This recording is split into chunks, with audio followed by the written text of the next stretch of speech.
Hey guys, welcome to my 6th video. I know the story's going on quite a while, but hopefully you haven't grown bored of it. In the last video, I should probably say, if you haven't seen the previous videos, go and watch them, because it's not going to make any sense without it. In my last video, I told you that I'm starting to get nausea from the stint. Great. And my morning and night tablets are starting to become increasingly difficult to take. Great.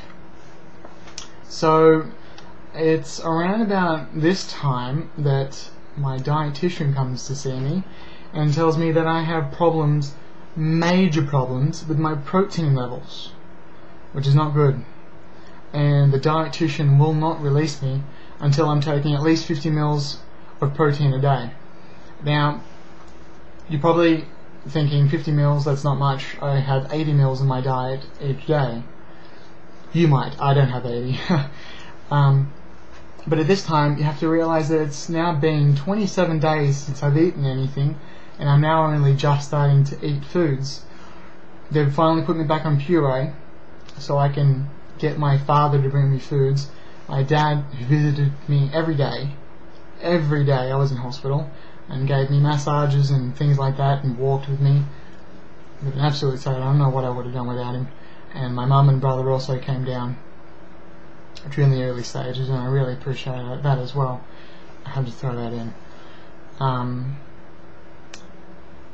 So yeah, my dad's bringing me foods now that they put me back on puree. It took them like a week and a half or 2 weeks to put me on puree so I could finally eat something.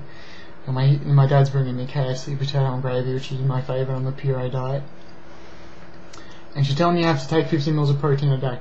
Now, the only really way that I can really do this is via a protein drink. And I can't stomach the protein drink after the second day. Great.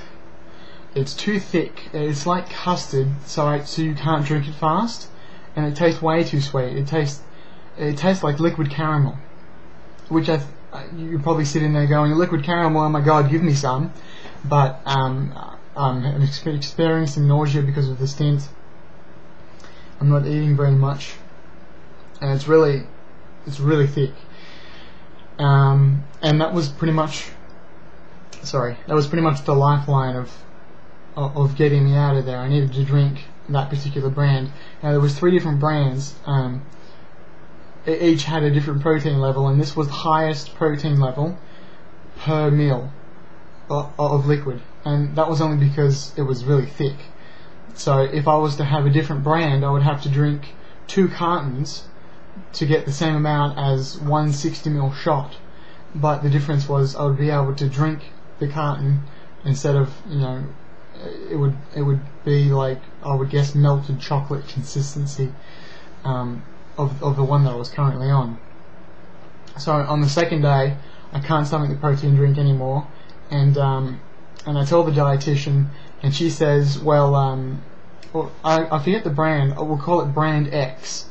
That's the really thick custard type, and basically the solution she provided me was to have to keep going with brand X and only have half a carton of this other brand of protein drink. And I couldn't really get it through to her that I couldn't stomach brand X. It was way too thick. I needed something else. And basically she didn't understand, so there was nothing I could do. I was starting to really feel ill after drinking it, so I couldn't drink it anymore. And at this point the dietitian tells me that if I don't drink the protein, I'm going to have a feeding tube inserted to drink it for me, basically. So I'm getting a lot better. I'm getting closer and closer to that 50 mil mark, the 50 mil plus mark, and then they tell me I need a feeding tube.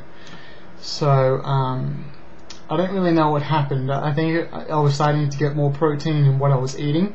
The dietitian was away on holidays because this is really close to Christmas, so it's pretty much up to the doctor. And the doctor releases me when my bag starts draining only 50 mils a day. And so I must have been getting the protein from somewhere, and there were still promises of drinking protein drinks when I got home, things like that. A community nurse is organised for when I get home to look after me. I'm still feeling nausea because of the stent, and I have to take a small tablet before each meal so I could eat. If I didn't take the tablet before each meal, I would feel way too nauseous to eat. So, so that introduces more tablets. So in my next video, hopefully I'll speak a little bit faster and I'll be able to wrap up this thing, talk about the community nurses, and wrap it up all the way pretty much till today. So thank you for watching. Please share my YouTube link with all your friends so they can subscribe, and tune in to my next video. Thanks for watching.